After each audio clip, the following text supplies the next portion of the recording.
ശ്രീജിത്ത് ശ്രീകുമാരൻ ഈ സംഭവ സ്ഥലത്തു നിന്നും ചേരുകയാണ്. ശ്രീജിത്ത്, ഇപ്പോഴും അവിടെ ഉണ്ടായിരുന്ന ആളുകളുമായി ബന്ധപ്പെട്ട കാര്യത്തിൽ ചില അവ്യക്തതകൾ നിലനിൽക്കുന്നുണ്ട് എന്നുള്ളതാണ് ഏറ്റവും ദുഃഖകരമായ കാര്യം. കൃത്യമായ എണ്ണം ഇപ്പോഴും ലഭ്യമായിട്ടില്ല എന്നുള്ളത് ഏറെ പ്രധാനമാണ്. ചില ആളുകളുടെ പ്രതികരണങ്ങളൊക്കെ വെച്ചാണ് അവിടെ ഉണ്ടായിരുന്നവരുടെ എണ്ണം എത്രയെന്നതിൽ ഏതാണ്ടൊരു കണക്കിലേക്ക് എത്തിയിട്ടുള്ളത്. അതിൽ തന്നെ ആശുപത്രിയിൽ എത്തിയ ആളുകൾ, മരിച്ചതായി സ്ഥിരീകരിച്ച ആളുകൾ ഇനിയും കാണാനുണ്ട് നിരവധി പേരെ എന്നുള്ളതാണ്. എന്താണ് അത്തരം വിശദാംശങ്ങൾ ഇപ്പോൾ നൽകാൻ സാധിക്കുന്നത്?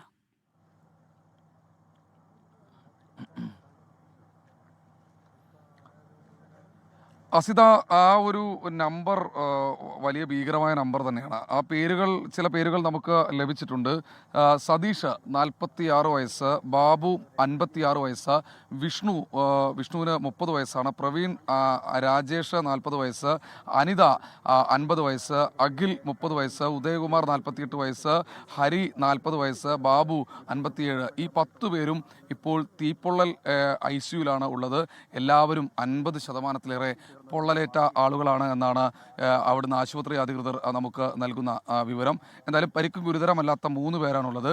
അതിൽ സുഭദ്ര എന്ന 68 വയസ്സുകാരി, ഭവാനി 65 വയസ്സ്, സുന്ദരൻ 46 വയസ്സ്.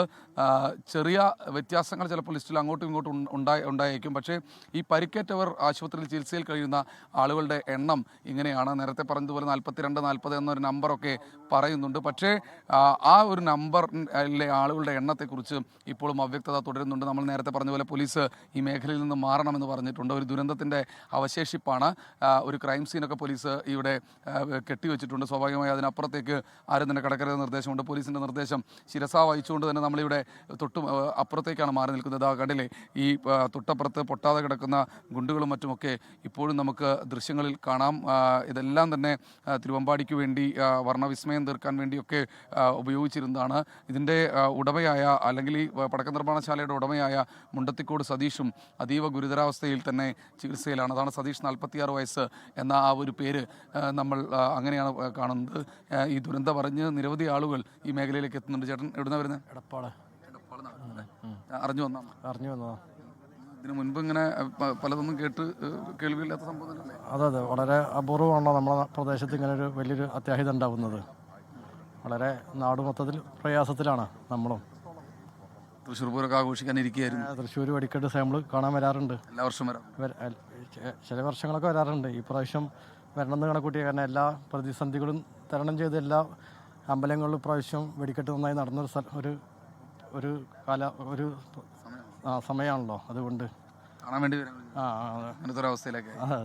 തീർച്ചയായും അതാണ് അദ്ദേഹത്തിന് പറയാനുള്ളത്. എടപ്പാളിൽ നിന്ന് വന്ന ആളാണ് അദ്ദേഹം. ഇത് അറിഞ്ഞ് അവിടെ നിന്ന് പെട്ടെന്ന് തന്നെ വാഹനമൊക്കെ എടുത്ത് അവരൊരു ആളുകൾ ഇങ്ങോട്ട് വന്നതാണ്. എന്തെങ്കിലും സഹായമൊക്കെ ആവശ്യമുണ്ടോ എന്ന് ചോദിച്ച് നിരവധി ആളുകൾ ഈ മേഖലയിലേക്ക് വരുന്ന കാഴ്ചകളൊക്കെ കാണുന്നുണ്ട്. പോലീസ് ഇതപ്പോൾ പൂർണ്ണമായി എല്ലാവരെയും തന്നെ ഈ മേഖലയിൽ പൂർണ്ണമായി ബ്ലോക്ക് ചെയ്യുന്ന ഒരു സാഹചര്യമാണുള്ളത്. എന്തായാലും ഈ ക്രൈം സീനിൽ നിന്ന് എല്ലാവരും തൽക്കാലത്തേക്ക് മാറി നിൽക്കണമെന്ന് പോലീസ് അറിയിച്ചിട്ടുണ്ട്. പോലീസിൻ്റെ ആ ഒരു തീരുമാനത്തിൻ്റെ ഭാഗം അല്ലെങ്കിൽ നിർദ്ദേശം നമ്മളും അനുസരിക്കുന്നു. അസ്ത.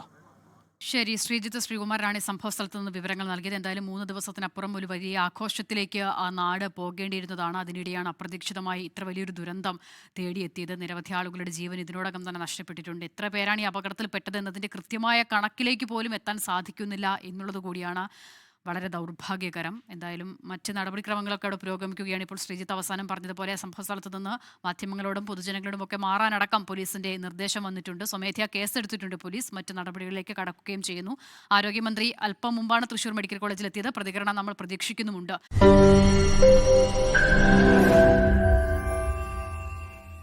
ലോകത്തെവിടെയായാലും ഏത് സമയത്തും 24 വാർത്തകളും ഓഗ്മെന്റഡ് റിയാലിറ്റി പാക്കേജുകളും എക്സ്പ്ലെയിനറുകളും വിശദമായി കാണാൻ ഞങ്ങളുടെ യൂട്യൂബ് ചാനൽ നിങ്ങൾക്ക് സബ്സ്ക്രൈബ് ചെയ്യാം.